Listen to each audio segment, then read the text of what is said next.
Poignées de main appuyées, sourires apparemment complices, regards soutenus devant les caméras du monde entier.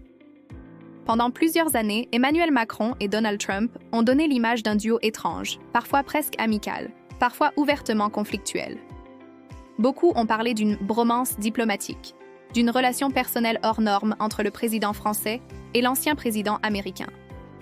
Pourtant, derrière cette façade médiatique, la réalité est bien plus complexe.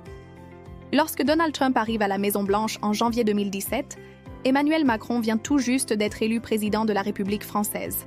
Deux trajectoires radicalement différentes se croisent alors.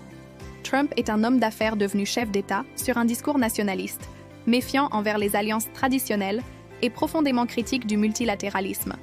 Macron, au contraire, se présente comme un défenseur de l'ordre international libéral, de la coopération entre États et du projet européen. Tout semble les opposer.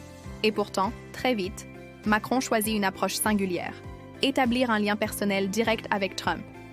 Dès leur première rencontre au sommet de l'OTAN en 2017, un détail capte l'attention mondiale, leur poignée de main. Longue, ferme, presque théâtrale. Ce geste, loin d'être anodin, devient un symbole. Macron montre qu'il peut tenir tête à Trump sur le terrain qu'il affectionne le plus, celui du rapport de force personnel. Ce moment marque le début d'une relation très médiatisée, où chaque geste, chaque regard, chaque mot est scruté. Quelques semaines plus tard, Emmanuel Macron invite Donald Trump à Paris pour le défilé du 14 juillet. L'image est forte. Trump, fasciné par les démonstrations de puissance militaire, se retrouve sur les Champs-Élysées aux côtés du président français. Pour Macron, cette invitation n'est pas un simple geste protocolaire. Elle s'inscrit dans une stratégie diplomatique assumée. Flatter l'ego du président américain pour maintenir un canal de dialogue privilégié.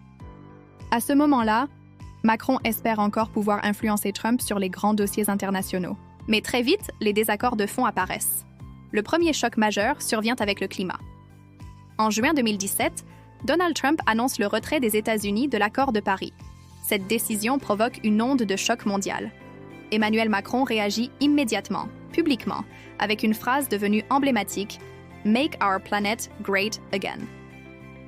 Derrière cette formule, il y a un message clair.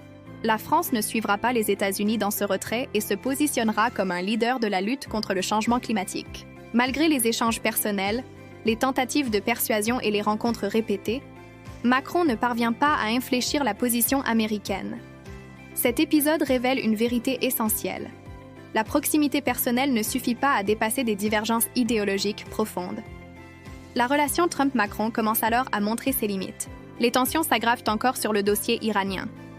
La France, comme la plupart des pays européens, soutient l'accord sur le nucléaire iranien, considéré comme un outil essentiel de stabilité au Moyen-Orient. Donald Trump, lui, juge cet accord inefficace et dangereux. Emmanuel Macron tente une médiation, multiplie les échanges, propose des ajustements. En vain. En 2018, les États-Unis se retirent unilatéralement de l'accord. Une nouvelle fois, la diplomatie personnelle de Macron se heurte à la logique unilatérale de Trump. Ces désaccords ne sont pas anecdotiques. Ils traduisent deux visions radicalement différentes du monde. Pour Macron, les institutions internationales, les règles communes et les alliances sont des piliers indispensables de la stabilité mondiale. Pour Trump, elles sont souvent perçues comme des contraintes, voire des pièges, qui affaiblissent la souveraineté américaine.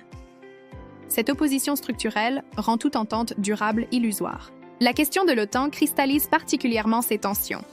Donald Trump critique ouvertement l'Alliance atlantique, la qualifie d'obsolète et reproche aux Européens de ne pas assumer leur part du fardeau militaire.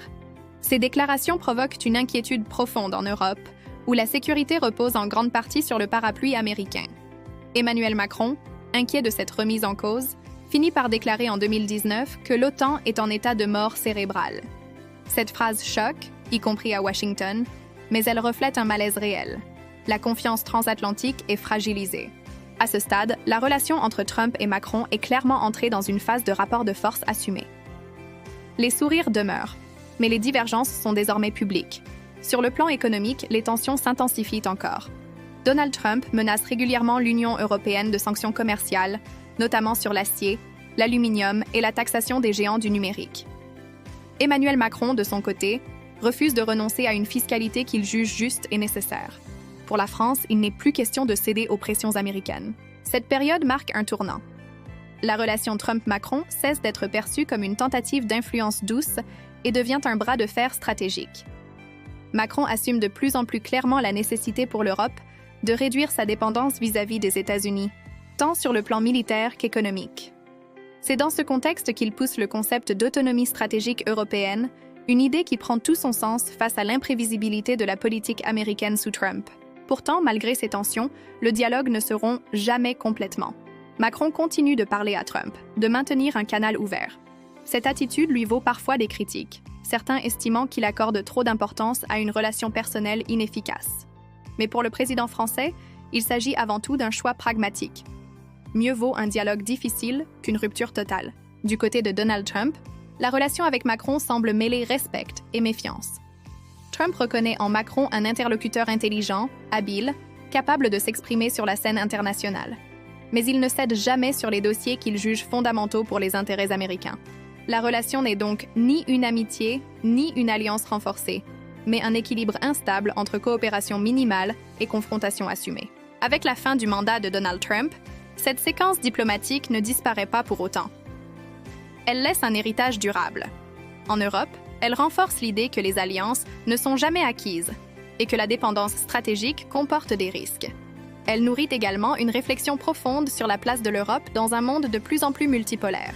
Aujourd'hui encore, alors que Donald Trump reste une figure centrale de la vie politique américaine et qu'un retour au pouvoir n'est jamais exclu, la relation passée entre Trump et Macron apparaît comme un cas d'école. Elle montre les limites de la diplomatie personnelle, mais aussi son utilité temporaire pour éviter des ruptures brutales.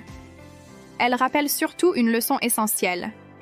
En politique internationale, les sourires, les symboles et les gestes comptent, mais ils ne remplacent jamais les intérêts, les rapports de puissance et les visions du monde.